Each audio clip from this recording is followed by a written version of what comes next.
Hi students, welcome to Valmiki maths academy. ఈరోజు మన topic probability. ఈ ప్రాబబిలిటీలోని addition theorem, multiplication theorem, Bayes theorem, ఈ 3 ప్రాబ్లమ్స్ నుంచి అంటే 3 థియరమ్స్ నుంచి ఏదో ఒక క్వశ్చన్ వస్తుంది. సో జాగ్రత్తగా చూడండి. ఒకవేళ ఇది రాకపోతే బేయిస్ థియరం మీద ప్రాబ్లమ్స్ బేస్ చేసుకుని క్వశ్చన్ ఇస్తున్నాడు. కాబట్టి మనం ఒక్కొక్క థియరం సపరేట్గా క్లియర్గా చెప్తాను. ఫస్ట్ మనకి ఏంటి చూడండి, ఎడిషన్ థియరమా ప్రాబిలిటీ. ఎడిషన్ థియరమా ప్రాబిలిటీ అన్నాడు. ఇక్కడ ఏమన్నా చూడరా, E1, E2 are 2 events in a random experiment అన్నాడు. E1, E2 are 2 events in a random experiment అంటే ఈ ప్రాబ్లం చూడండి. దీనికి చేయడానికి నేను 2 కేసెస్ తీసుకుంటూ వస్తాను. ఫస్ట్ చూడండి, E1, E2 ఆర్ 2 ఈవెంట్స్. ఓకేనా, 2 ఈవెంట్స్. కేస్ 1 తీసుకుంటూ వస్తాను అన్న. కేస్ 1 అంటే ఏంటి అంటే E1 intersection E2 equal to phi. E1 intersection E2 is equal to phi అంటే E1లోను E2లో కామన్ థింగ్ ఏమీ లేదనుకోండి. అంటే అట్లాంటప్పుడు మనకి ఏమవుతుందంటే P of E1 intersection E2 is equal to 0 అవుతుంది. గుర్తుపెట్టుకోవాలి. సో కేస్ 1 ఏంటి, E1 intersection E2 is equal to phi అయింది అంటే, ఎంటీ సెట్ అయింది అంటే probability of E1 intersection E2 is equal to 0 అవుతుంది. First condition.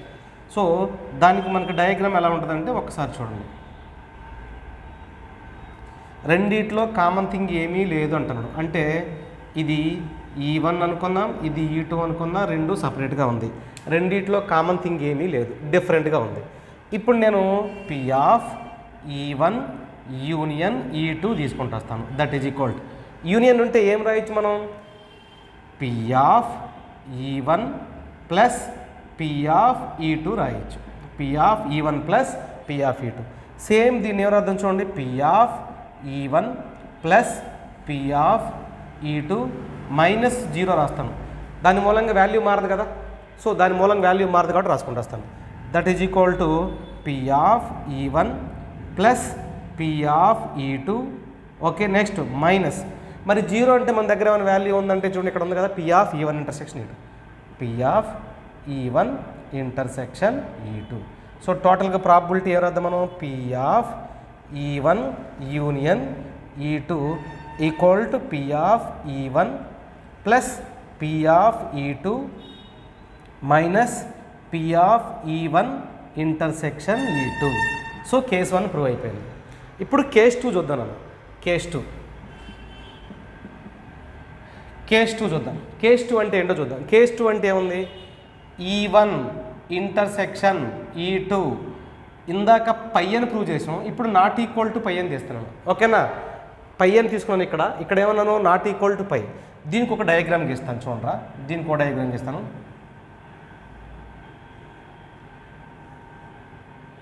ఇది చూద్దాం ఎలా ఉంది. ఇప్పుడు ఇది ఉంది కదా, ఇది ఒకటి ఉంది. ఓకే, నెక్స్ట్ రెండో పార్ట్, ఇది ఒక పార్ట్ ఉంది. ఈ పార్ట్లో రెండు కలిసి ఉన్నాయి. ఇలా చూద్దాం. ఇక్కడ మీరు అబ్జర్వ్ చేయాల్సింది ఏంటి అంటే, దీన్ని నేను E1 అనుకుంటాను, దీన్ని E2 అనుకుంటాను. E2 minus E1. So single SIM కదా, ఈ గీతలు అనుకుందాం, రెడ్ గీతలు. Next E1 intersection E2 is equal to ఏమున్నాయి మనకి, బ్లూ గీతలు ఉన్నాయి. ఇవి తీసుకుంటుంది. ఓకేనా.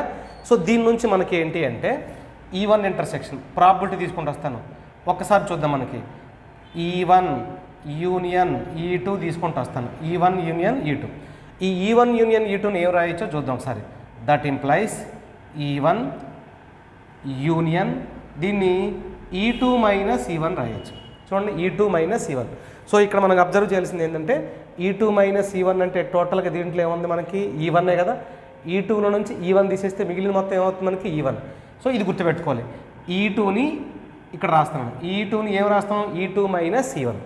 దీనికి ప్రాబిలిటీ అంటే మనకి దీనికి సేమ్ ప్రాబిలిటీ ఇది అప్లై చేద్దాం. దీనికి రాసిన డైరెక్ట్గా E1 union E2 is equal to E1 union E2 minus E1 రాసేసాను.